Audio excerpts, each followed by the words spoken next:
শুভ সকাল বন্ধুরা, welcome to my channel it's শোভাকে লাইফস্টাইল। নতুন একটা দিন, নতুন একটা ব্লগে তোমাদের আমার চ্যানেলে অনেক অনেক ভালোবাসা স্বাগত। যারা চ্যানেলটা সাবস্ক্রাইব করেছো তাদেরকে অসংখ্য ধন্যবাদ। যারা চ্যানেলটা সাবস্ক্রাইব করেনি, কি করছো? তাড়াতাড়ি যাও চ্যানেলটা সাবস্ক্রাইব করে ফেলো। তো যাই হোক, তো চলো আজকে ভিডিও তাহলে স্টার্ট করছি। স্কিপ না করে ভিডিওটা দেখো, আশা করি ভালো লাগবে। আর এই গরমে আমরা সবাই ভালো আছি, তোমরা কেমন আছো অবশ্যই কিন্তু কমেন্ট করে জানাতে ভুলো না।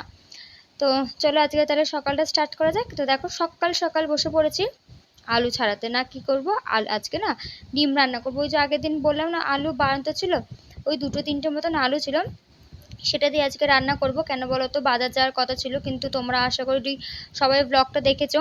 যারা যারা দেখোনি অবশ্যই আমার চ্যানেলে গিয়ে দেখে এসো, কারণ আগের দিন সকালে আমার আবার 8টার সময় কাজে গেছে, সকাল 8টা, আর বাড়িতে এসেছে ঠিক 12:30টার সময়, রাত 12:30টার সময়।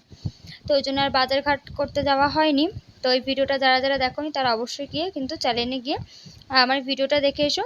তো ওই জন্য আর বাজারও করা হয়নি, তাই কোনো রকম যা রয়েছে এই একটা দুটো আলু দিয়ে, এই আলু দিয়েই করবো ডিমের ঝোল। তো আলুটা কেটে নিচ্ছে, ভাতটা আমি বসিয়ে দিয়েছি। তো আলুটা কেটে নিয়ে চলে যাবো হচ্ছে ডিম আর আলুটা সেদ্ধ দিতে। তো দেখো যা বললাম তাই। তো দেখি ওটা করতে করতে আমার ভাতের দেখি ফ্যানটা পড়ছে। তো আগে ওটাকে মানে খুন্তি দিয়ে ওটাকে আগে সরিয়ে নিলাম ঢাকনাটা, ভাতের ঢাকনাটা। তো এবার জ্বালিয়ে দিয়েছি গ্যাস, আর এই বাটির মধ্যে আমি ডিম সেদ্ধ আর তোমার আলু সেদ্ধ দেবো। আর আজকে না জানি না, বুঝতে পারিনি। তো আজকে ডিমটা না আমি পুরোপুরি সেদ্ধ করতে পারিনি, আর আমি কোনোদিনই বুঝতে পারি না, কিন্তু কোনোদিন আমার এরকম হয় না, মোটামুটি ভালোই সেদ্ধ হয়। কিন্তু আজকে না ডিমটা একদমই বলতে পারো সেদ্ধ হয়নি। যখন খোসাটা ছাড়াচ্ছিলাম, ডিমের কিছু কিছু অংশ না উঠে উঠে আসছিল। আর একটু হয়তো ডিমটা সেদ্ধ হলে ঠিক হতো, কিন্তু আমি বুঝতে পারিনি ডিমটা সেদ্ধ হওয়াতে, ওই জন্য। তো দেখো এটা দেখছিলাম আলুটাতে একটু নোংরা আছে, তো ওটাকে ভালো করে ফেলে দিয়ে চলে এসেছি বাসন মাজতে, ওইগুলোকে দিয়ে দিয়েছি সেদ্ধ করতে। আর যেহেতু আগের দিন আমি 1টার সময় রাত শুয়েছি, শুয়ে ঠিক 5:30টার সময় ঘুম থেকে উঠেছি তোমার রান্না বান্না করার জন্য। আজকে শরীরটা প্রচণ্ড খারাপ, জানো তো, ঘুম হয়নি। আর দুপুরবেলাতেও ঘুম হয় না, কারণ এতটাই গরম পড়ে দুপুরবেলাটা। টিনের ঘর, বুঝতেই পারছো, ওপরে পাখা চালানো যায় না, আর স্ট্যান্ড ফ্যানটা দিয়েও জানো তো এখন গরম হাওয়া বেরাচ্ছে, খুব কষ্ট হয় গো দুপুরবেলা ঘুমাতে। তো এবার রাত 1টার সময় তো নিশ্চয়ই বাসন মেজে শুইনি, আর শোয়াটাও সম্ভব না। তো এখন সকালবেলা উঠে বাসনগুলো মেজে নিচ্ছি। আর আমি বাসন মাজার আগে না এঁটো বাসনগুলো আগে ধুয়ে নিই, ধুয়ে নিয়ে তারপর ভালো মতন করে আমি তোমার বাসনগুলো মাজি। আর বারবার দেখছি যে ভাতটা উতলাচ্ছে কিনা। তো এই কাজ করতে করতে বাসন মাজছি, আর ওই রান্নার ওইদিকে খেয়াল করছি। আর যেহেতু 2 ঘন্টা 3 ঘন্টা মতন ঘুম হয়েছে, আজকে শরীরটাও খুব একটা ভালো নেই।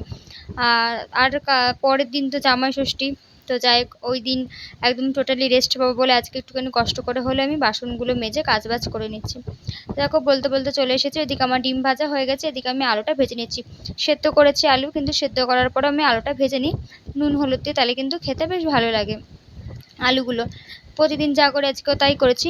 তো এদিকে দিয়ে দিচ্ছি আলুগুলো ভাজা হতে, আর আলুগুলোকে সুন্দর মতন সাজিয়ে রেখে দিলাম। এবার চলে যাব হচ্ছে তোমার করতে, তোমার তোমার মশলা বাটতে। আজকে একটুখানি আমার তোতলাচ্ছে কথা, কেন বলো তো, গরমে মানে গরম, এত গরম লাগছে না, কথা বলতে পারছি না, ওই জন্য একটুখানি তুতলে তুতলে যাচ্ছে। তো প্লিজ কিছু মনে করো না। তো দেখো এদিকে আমি চলে এসেছি মশলা বাটতে। আদা, রসুন, লঙ্কা, জিরে এইসবই নিয়েছি। আর গরমে তো সবারই অবস্থা খুবই খারাপ, কারণ প্রচণ্ড গরম পড়ছে, আর বৃষ্টি হওয়ার তো কোনো নামই নেই। আরও দিন যাচ্ছে যত, তত যেন আরও গরমটা বেশি পড়ছে, জানো তো। এদিকে আমি একদিকে রান্না করছি, আর ঘরে যেহেতু আমার বড় ঘুমাচ্ছে, স্ট্যান্ড ফ্যান চালিয়ে, ওপরে সিলিং ফ্যান চালিয়ে রান্না করছে, আর ওখানে গিয়ে গিয়ে বসছি, রান্না করছে আর ওখানে গিয়ে গিয়ে বসছি। এই যে ধরো 5:30 6টা, তখনই না যেন সূর্যের তাপটা প্রখর প্রচণ্ড, তখনই যেন টিনের প্রচণ্ড পরিমাণে গরম লাগছে, জানো না তো। তো যাই হোক, দেখো এদিকে আমার ডিমের ঝোলটাও হয়ে গেছে। তো আমি ডিমের ঝোলটা নামিয়ে চলে এসেছি এখানে তোমার কড়াইটা মাজতে। তো কড়াইটা আজকে যখন পেয়েছি ভালো মতন, আজকে একটু হাতে টাইমও আছে, একদম ভালো মতন পরিষ্কার করে একদম মেজে নিচ্ছি। আর যেটুকুনি তাড়াহুড়ো করছি, কারণ গোপাল দিতে হবে, গোপাল যেহেতু বাড়িতে রয়েছে, কারণ 9টার পর তো জল চলে যায়। তার আগে আমাকে সব কিছু কাজ বাজ করে, কাজ বাজ করে, একদম গা হাত পা পরিষ্কার করে, মুখ হাত পা ধুয়ে ভালো মতন ধুয়ে নিয়ে তারপর আমাকে যেহেতু গোপাল দিতে হবে। আর এই কাজগুলো করতে করতে তো আমার একটু ধীরে ধীরে করে 9টা বেজে যাবে, 9টা বেজে গেলে তো আর কলে জল থাকে না, আর বাসি জলে তো গোপাল দেওয়া যায় না, ওই জন্য। তো দেখো এদিকে ওইগুলো মেজে নিয়ে এই টিফিন বক্সটার মধ্যে আমি মশলা রেখেছিলাম, তো এটাও ভালো মতন মেজে নিলাম। আর আজকে দেখছি একটু নোংরা নোংরা হয়েছে গ্যাসের ছিকগুলো, তো এইগুলোকে ভালো মতন সুন্দর করে মেজে নিচ্ছি। এগুলো আমি প্রতিদিন মাজি না, আর যখন দেখি একটু বেশি নোংরা হয়েছে তারপর মাজি। তো দেখো এদিকে মাজছি, তো দেখলাম বেসিনটা অনেকদিন মাজা হয় না, নোংরা নোংরাও হচ্ছে। তো আমি বললাম চলো আজকে বেসিনটাও মেজে নিই, যখন সব মাজছে আজকে বেসিনটাকে একদম চকচক করে দিই। তো ব্যাস যেই বলা সেই কাজ, চলে এসেছি তার ব্রাশ দিয়ে একদম বেসিনটা একদম চকচক চকচক করে মাজতে। আর বেসিনটা মাজার পরে জল দিয়ে ধোয়ার পরে দেখলাম যে না, বেসিনটা খুব সুন্দর কিন্তু চকচক চকচক করছে, জানো তো, বেশ ভালো লাগছে এবার দেখতে। দেখবে ঘরে কোনো জিনিস নোংরা হয়ে থাকলে না দেখতে কেমন একটা বিচ্ছিরি লাগে, সে যতই তোমার ঘর টিনের হোক, ভাঙা হোক, যাই হোক, গুছিয়ে রাখলে কিন্তু সব করে দেখতে বেশ সুন্দর লাগে, তাই না বলো? তো ব্যাস যেই কাজ সেই বলা, এদিকে আমার ওটাও হয়ে গেছে, এদিকে আমি চলে এসেছি বেসিনটা ভালো মতন ধুতে। নাহলে তো সাবান লেগে লেগে থাকবে, সাবানের দাগও ভালো লাগে না। ওই জন্য ভালো মতন দেখো হাত দিয়ে একদম কচলে কচলে সুন্দর মতন একদম ধুয়ে নিচ্ছি বেসিনটা। আর সত্যি সত্যি বেসিনটা ধোয়ার পর না খুব সুন্দর লাগছিলো, একদম পরিষ্কার চকচক চকচক করছিল। তো যাই হোক, তো তোমরা ভিডিওটা স্কিপ না করে দেখতে থাকো, আশা করি ভালো লাগবে। তো দেখো এদিকে আমার সমস্ত কাজ হয়ে গেছে, আর আমার বর চলে গেছে কাজে। আর ওদিকে রাধা গোপাল দেওয়া হয়ে গেছে, আমি চলে এসেছি এবার ঘরটা ভালো করে মানে পরিষ্কার করতে। রান্নাঘরটা একদম ভালো মতন পরিষ্কার করবো। আর জল পড়ছে, তো জল পড়লে রান্নাঘর থেকে একটা ভ্যাপসিনি গন্ধ বেরোয়। কারণ আমার রান্নাঘরে যেহেতু একটাই মানে জানালা, দরজাও নেই, আলো বাতাস সেরকমভাবে ঢুকতে পারা যাবে, তো খুব অসুবিধা হয়। ওই জন্য আর ওইগুলো না ভিজেও গেছে, তো ওইগুলো ভালো করে আমি সরিয়ে নিলাম। চটগুলো সরিয়ে নিয়ে এবার ভালো মতন ঝাড় দিয়ে নেবো, তাহলে কি বলতো ঘরটা নোংরা হবে। আর তারপর কি বলতো ঘরটা দিয়ে এরকম ভ্যাপসানি ভ্যাপসানি পানা একটা গন্ধও বেরোবে না, কারণ গন্ধটা বেরোলে খুব বিরক্তি লাগে, আমার একদম ভালো লাগে না গন্ধটা। তো এদিকে দেখো সব কিছু ওইগুলো তুলে নিয়ে চলে এসেছি ঝাড় দিতে। তো সুন্দর করে আমি ঘরটাকে ঝাড় দিয়ে নিচ্ছি, তারপরে আবার যা কাজ তাই করবো।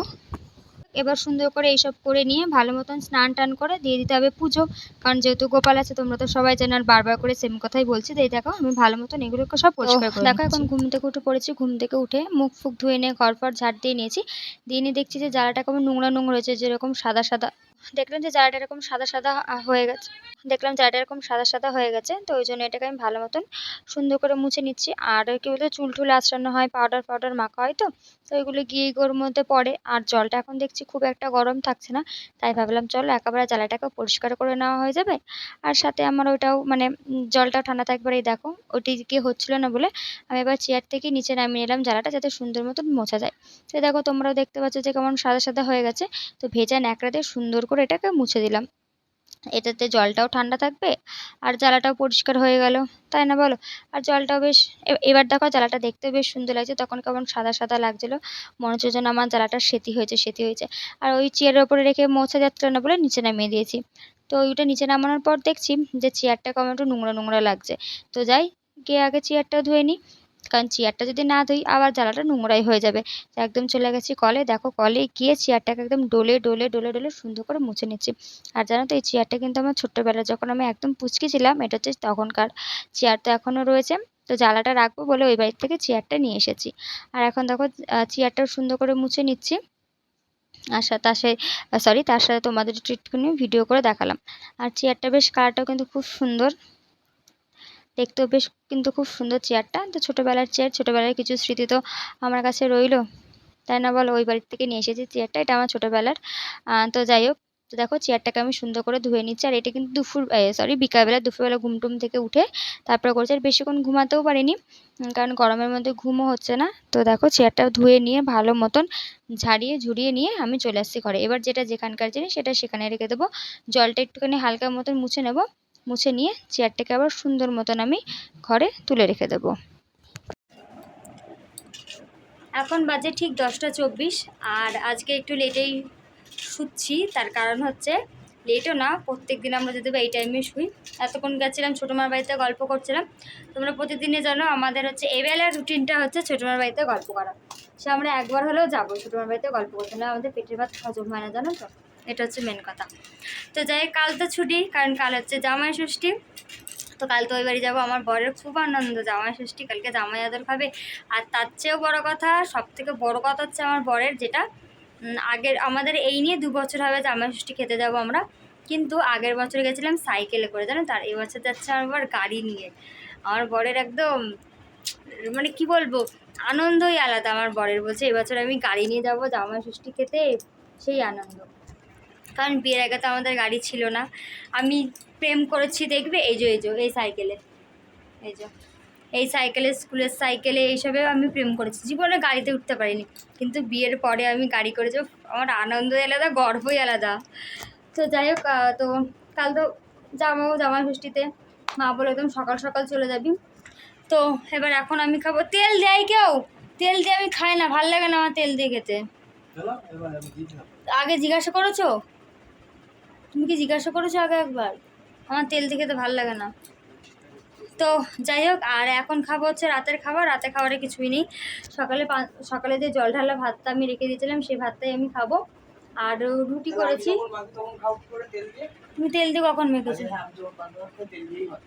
দাও, খাই না খাই, কিন্তু তেল দিয়ে খেলে না কি হয়, মুখে পিম্পল বেরায়। এই জন্য আমি পান্তা ভাতটা তেল দিয়ে মেখে খাই না, আমি তেলটা কম খাই। এইটাই হচ্ছে মেন কারণ। তো যাই হোক, রাতে ডিনারে রয়েছে হচ্ছে দুধ, আম দিয়ে আর রুটি, যেটা আমার বর খাবে, আর আমি খাবো পান্তা ভাত। তোমাদের একবার দেখিয়ে দিই ব্যাক ক্যামেরা করে। তো এই হচ্ছে দুধ, আর এই হচ্ছে আম, আর এর নিচে রয়েছে রুটি, আর এই যে এখানে আমার বর মেখে দিচ্ছে পান্তা ভাত, যার মধ্যে পান্তা ভাতে লোকের জলটা থাকে। আমি ওকে বলি যে আমাকে জল ছাড়া দেবা না। দেখো জল কোথায় আছে গো? ছাতার মাথা। এই থালার মধ্যে দাও, পান্তা ভাতের জলটাই বেশি ভালো। এই থালার মধ্যে দাও। তো এই হচ্ছে আজকে আমাদের রাতের ডিনার। আর এদিকে দেখো বিছানা করা হয়ে গেছে, শুধু বালিশটা পাতবো।